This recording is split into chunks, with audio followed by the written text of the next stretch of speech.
Hello बच्चों, स्वागत है आपके अपने YouTube channel PCM study hub पर।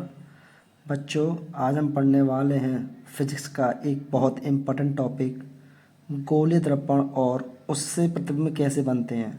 बच्चों, गोलीय दर्पण से प्रतिबिंब बनने के 4 नियम हैं। बच्चों, आप इन 4 नियम को समझ गए तो समझ लो पूरा चैप्टर समझ गए। बच्चों, किसी वस्तु का गोलीय दर्पण द्वारा प्रतिबिंब बनाने के लिए 4 नियम होते हैं। इमेज की स्थिति निर्धारित करने के लिए इनमें से किन्हीं 2 नियम की ही आवश्यकता पड़ती है। बच्चों मैं आपसे बात करूं गोलीय दर्पण क्या होता है, तो बच्चों मैं आपको इससे पिछली वीडियो में गोलीय दर्पण क्या होता है, इसके कितने प्रकार होते हैं, मैं आपको बता दिया है। फिर भी मैं एक बार रिपीट कर रहा हूँ। बच्चों, गोलीय दर्पण वह दर्पण होता है जिसका परावर्तक पृष्ठ गोलीय आकृति का होता है, उसे हम गोलीय दर्पण कहते हैं। बच्चों, ये 2 टाइप का होता है बच्चों, अवतल दर्पण और उत्तल दर्पण। बच्चों, मैंने आपको इससे पहले लास्ट में जब वीडियो एंड किया था पिछली वीडियो में, तो वहाँ मैंने आपको सामान्य आरेख बताए थे। बच्चों, उन सामान्य आरेख में जो 4 पॉइंट थे, आपको याद हो तो मुख्य अक्ष, ध्रुव यानी कि पोल, मुख्य फोकस यानी कि एफ, वक्रता केंद्र यानी कि सी। बच्चों, इन 4 चीज़ों को समझे बिना नियम समझ में नहीं आएंगे। इन 4 पॉइंट को दर्पण में कहाँ दर्शाते हैं, मैंने आपको इसे पिछली वीडियो में समझा दिया था, फिर से मैं समझा रहा हूँ बच्चों आपको। यानी कि 4 पॉइंट कौन कौन से बच्चों, पी, एफ, सी और बच्चों मुख्य अक्ष। किसी भी गोलीय दर्पण में बच्चों ये कहाँ दर्शाए जाते हैं, ये मैं आपको पिछली वीडियो में बता चुका था, फिर से बता रहा हूँ बच्चों। देखते हैं बच्चों, ये बच्चों आपको डायग्राम दिख रहे होंगे बच्चों, अवतल दर्पण के लिए और उत्तल दर्पण के लिए। बच्चों, अब बच्चों मैंने अभी आपके सामने एक दर्पण ले लिया है, अवतल दर्पण। तो अवतल दर्पण में बच्चों मैंने पी पॉइंट यानी कि किसी भी परावर्त सतह का मध्य बिंदु पी होता है, मैंने पहले बता दिया। उतनी ही दूरी पर आपको फोकस होता है बच्चों, उतनी ही दूरी पर आपको सी। बच्चों ध्यान रहे, जब भी आप डायग्राम बनाएं तो ये दूरी बच्चों बिल्कुल एक्यूरेट बराबर नाप के लेनी है बच्चों आपको। यानी कि सी और पी का मध्य बिंदु लेना है बच्चों, आपको एफ लेना है, तो आपको बिल्कुल परफेक्ट डायग्राम बनेगा। तो बच्चों मैं टॉपिक पे आता हूँ अब। तो बच्चों टॉपिक पे आने के लिए मुझे, जैसे मान लीजिए पहला नियम तो ये कहता है आपका, कोई भी प्रकाश किरण यानी कि मुख्य अक्ष, यानी कि ये लाइन दिख रही है आपको बच्चों, मुख्य अक्ष के समांतर आती है तो हमेशा वो बच्चों एफ से होकर, यानी कि कोई भी रेखा इस अक्ष के समांतर जाएगी, परावर्तन के बाद वो सीधे एफ से होकर जाती है। जैसे मान लीजिए मैं आपके सामने डायग्राम बना रहा हूँ बच्चों, ये बच्चों डायग्राम बनाने का बहुत अच्छा तरीका होता है। आप नाप लें, पहले बच्चों आप ये लाइन खींचेंगे, कौन सी बच्चों, ये वाली जो आपको परावर्तित कर रही है। बच्चों जो परावर्तित के बाद इससे टकरा गया बच्चों, कहाँ से जाएगी बच्चों, ये एफ से जाएगी। कोई भी प्रकाश किरण ऐसे जाएगी, दर्पण के परावर्तित होने के बाद बच्चों ऐसे वापस निकल जाएगी। बच्चों ये पहला नियम हो गया अवतल दर्पण के लिए। अब बच्चों मैं बात करूं किसकी, आपकी उत्तल दर्पण के लिए। इसके लिए डायग्राम बच्चों कैसे बनेगा, बड़ा सिंपल सा प्रोसेस बच्चों इसका। कोई लाइन, यानी कि मैं इस लाइन को बच्चों इसके पैरेलल लेता हूँ, बराबर नाप के ले ली बच्चों। अब ये लाइन बच्चों ऐसे जाएगी, और बच्चों नियम में क्या था, पहले इसको ऐसे बना लें बच्चों, आप कैसे बना लें बच्चों, इस तरह से, यानी कि ऐसे वापस लौट जाएगी। ऐसे एंटर किया। अब ये बच्चों पीछे जो होती है ये आती हुई प्रतीत लगती है, यानी कि आती हुई दिखेगी आपको। यानी कि आपका उत्तल दर्पण के लिए और अवतल दर्पण के लिए पहला नियम बराबर हो गया। तो कहने का मतलब यही बच्चों, कोई भी प्रकाश किरण मुख्य अक्ष के समांतर दर्पण पर परावर्तित होकर वापस एफ पॉइंट से होते हुए वापस निकल जाती है। तो मैं समझता हूँ बच्चों पहला पॉइंट समझ गए होंगे। अब बच्चों बात करता हूँ आपसे दूसरे नियम की। बच्चों दूसरा नियम क्या कहता है? दूसरा नियम बच्चों ये कहता है जब भी कोई भी प्रकाश की किरण ऐप से होकर के दर्पण से टकरा के हुए सीधे मुख्य अक्ष के समांतर निकल जाती है। जैसे मान लीजिए बात करूँ बच्चों मैं, इसका बड़ा डिनोमिनेटर तरीका यही है आपका। पहले तो आप समांतर रेखा बना लें इस तरह से। कोई भी लाइन, अगर कोई भी रेखा ऐसे दर्पण से ऐसे आएगी ऊपर से, कोई भी रेखा यानी कि ए पॉइंट से आएगी बच्चों, ये थोड़ा मिस हो गया है, ऐसे जा करके ऐसे वापस निकल जाएगी, यानी इसी तरह से टकरा करके वापस ऐसे निकल जाएगी। यानी कि कह सकते हैं जब कोई प्रकाश किरण एफ बिंदु से होते हुए, मुख्य फोकस से होते हुए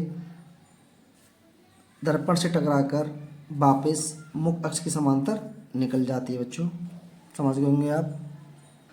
बच्चों ये परफेक्ट डायग्राम बनाते कैसे हैं, तो मैं आपको उसका तरीका बता दूं बच्चों। सबसे पहले आप, जैसे मैंने स्केल से ये लगभग 6 सेंटीमीटर ऐसे पॉइंट लगा लिए, इसका मध्य बिंदु 3 ले लिया।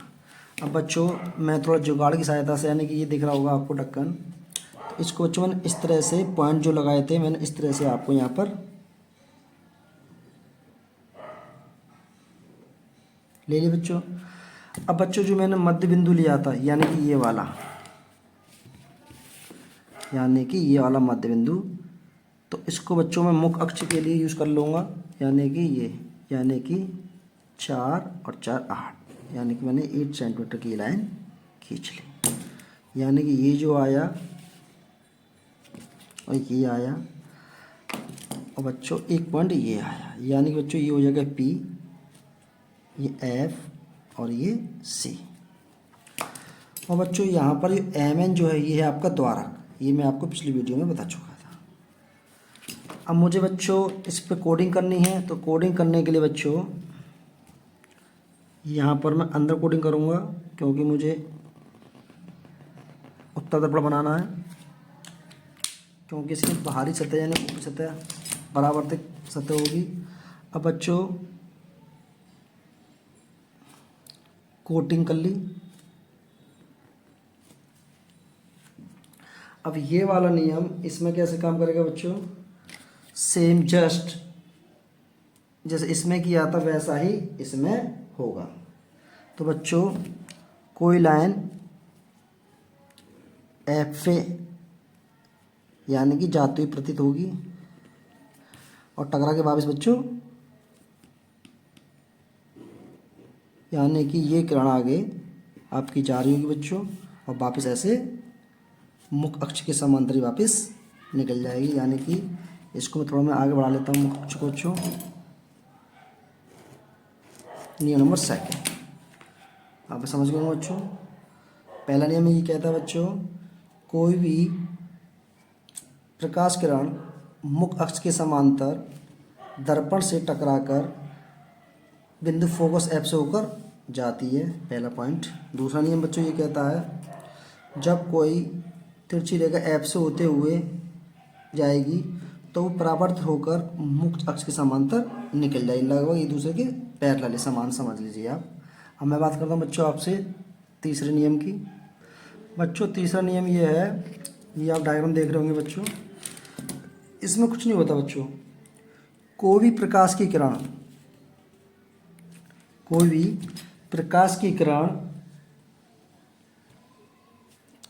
वक्र केंद्र से होते हुए आएगी और उसी दिशा में वापस लौट जाएगी। यानी कि ये आपका आगे तरफ आ रहा होगा बच्चों दर्पण, ये यानी ये मैं आपको इसको आगे थोड़ा आगे बढ़ाऊंगा, हालांकि मैं इसको थोड़ा ऐसे ले लेना रेखा को, और मैं थोड़ा इसको यहाँ तक कर लूँगा। जैसे मान लीजिए मैं इसको थोड़ा बढ़ाता हूँ अपने, थोड़ा छोटा पड़ गया बच्चों डायग्राम।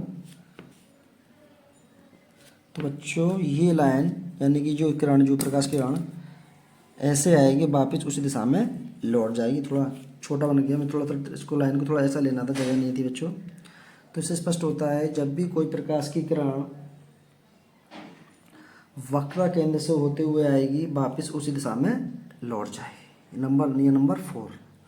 चौथा नियम बच्चों ये कहता है आपका ये, जब उत्तर दर्पण या अवतल दर्पण से ध्रुव की ओर मुख अक्ष से तिरछी दिशा में आने वाले आपतित किरण परावर्तन के बाद उतने ही कोण से वापस लौट जाएगी। यानी कहने का तात्पर्य यह है, कोई किरण बच्चों ऐसे आई,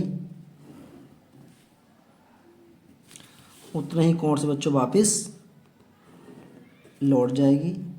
तो कहने का तात्पर्य है ये एंगल आई बराबर एंगल आर। नियम नंबर 4 सेम बच्चों डायग्राम इसमें बनेगा उत्तर दर्पण के लिए। तो मैं आशा करता हूँ आप ये चारों नियम समझ गए होंगे। एक बार चारों नियम को एक साथ देख लें बच्चों आप। जब कोई पहला नियम बच्चों फिर से रिपीट कर रहा हूँ। पहला नियम बच्चों, मुख अक्ष के समांतर को प्रकाश किरण आपतित होती है, परावर्तित होने के बाद फोकस से होते हुए निकल जाती है। अब जब कोई प्रकाश की किरण फोकस से होती जाती है और वो मुख अक्ष के समांतर होकर निकल जाती है वापिस। नियम नंबर 3, जब कोई प्रकाश किरण वक्र केंद्र से आती है उसी दिशा में वापस लौट जाती है। क्योंकि डायग्राम पर छोटा पड़ गया था इसलिए थोड़ा पता इस तरह से बता दिया मैंने आपको। नियम नंबर 4, जब कोई प्रकाश की किरण उत्तर दर्पण या अवतल दर्पण पर तिरछी आती है पोल की तरफ, तो वो जिस एंगल से आपतित होगी उसी एंगल से परावर्तित होगी। यानी एंगल आई बराबर एंगल आर। तो मैं समझता हूँ आप चारों नियम समझ गए होंगे। मिलते हैं अगली वीडियो में। वीडियो का आपको पसंद आए तो लाइक करें, शेयर करें, सब्सक्राइब करें।